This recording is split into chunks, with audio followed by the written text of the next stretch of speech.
परमेश्वर के अति पवित्र और धन्य नाम की स्तुति हो। आज की सुबह हम प्रेरितों के काम अध्याय 8 के 30वें और 31वें वचन से मनन करेंगे। वचन 30 कहता है, फिलिपुस उसकी ओर दौड़ा और उसे यशायाह भविष्यवक्ता की पुस्तक पढ़ते हुए सुना और पूछा, तू जो पढ़ रहा है क्या उसे समझता भी है? वचन 31। उसने कहा, जब तक कोई मुझे न समझाए तो मैं कैसे समझूं? और उसने फिलिपुस से विनती की कि चढ़कर उसके पास बैठे। इस वचन के आधार पर समझना विषय पर हम मनन करेंगे। समझना है तो जानना बहुत ज़रूरी है, और यदि जानना है तो पढ़ना ज़रूरी है, सुनना ज़रूरी है।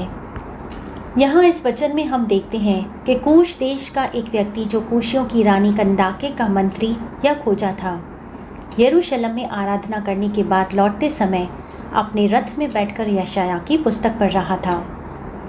कूश राज्य के इस व्यक्ति की प्यास प्रभु के प्रति कितनी अधिक है, हम यहाँ देख सकते हैं। मैं और आप एक रविवार के दिन प्रभु की संगति में जाकर वचन पढ़ने और सुनने के पश्चात शायद हम परमेश्वर के वचन को कुछ दिनों के बाद खोलते होंगे, लेकिन इस व्यक्ति ने ऐसा नहीं सोचा कि मैं यरूशलेम में आराधना करके लौटा हूँ और मुझे अब वचन पढ़ने की ज़रूरत नहीं है। और वह इस सोच में भी नहीं बैठा कि मुझे वापस अपने देश जाकर क्या जिम्मेदारियां निभानी हैं, बल्कि अपनी वापसी की यात्रा में भी वह यशायाह की पुस्तक से पढ़ रहा था।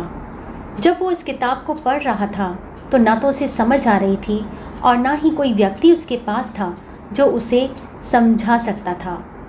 फिर भी वह उस किताब को पढ़ता जा रहा था। पढ़ने की चाहत रखने वाले एक व्यक्ति को हम यहाँ देखते हैं। प्रियो, मैं और आप एक ऐसे युग में जी रहे हैं जहाँ लोगों को पढ़ने और समझने, यहाँ तक कि जो पढ़ा है उसे अपने जीवन में अमल करने तक का वक्त नहीं है। कई लोगों के पास पढ़ना तो छोड़, सुनने तक का समय नहीं है।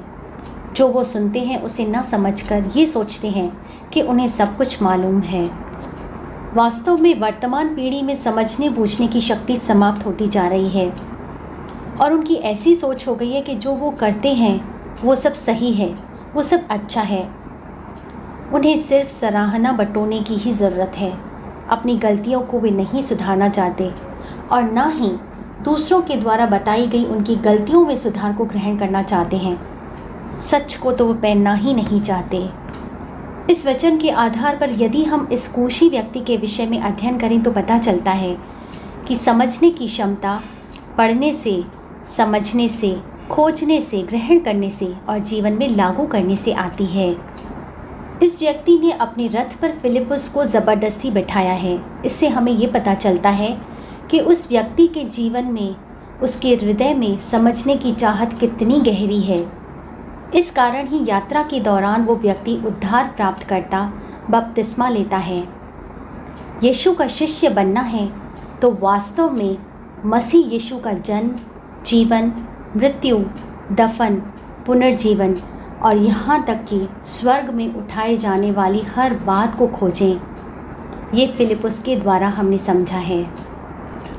इस कारण से यीशु का यूहन्ना बपतिस्मा देने वाले के द्वारा बपतिस्मा पाने तक की घटना समझ लिया और यीशु की आज्ञा मानकर बपतिस्मा लेने का निर्णय अपने जीवन में समझ लिया और फिलिपुस से कहा कि ये देखो पानी यहाँ है, फिर मुझे बपतिस्मा लेने में क्या रोक है? ऐसा पूछकर पूरे मन के साथ विश्वास करके बपतिस्मा लेकर मसीह का शिष्य बन गया। प्रियो, आत्मिक बातें जीवन में समझने के लिए, अपने जीवन में लागू करके आत्मिक उन्नति पाने के लिए योग्य व्यक्ति बनकर प्रभु के हाथ में अपने जीवन को सौंपकर आगे बढ़ें। उसके लिए प्रभु हमारी मदद करें। आमीन। आइए हम प्रार्थना करें।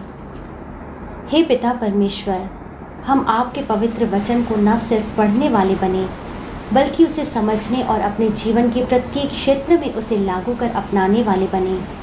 हे परमेश्वर, कूशियों के उस व्यक्ति की तरह हम में भी आपके वचन के प्रति प्यास दिन प्रतिदिन बढ़ती ही रहे और अपनी गलतियों को सुधार, सत्य को धारण करने में हमारी मदद करें। आमीन।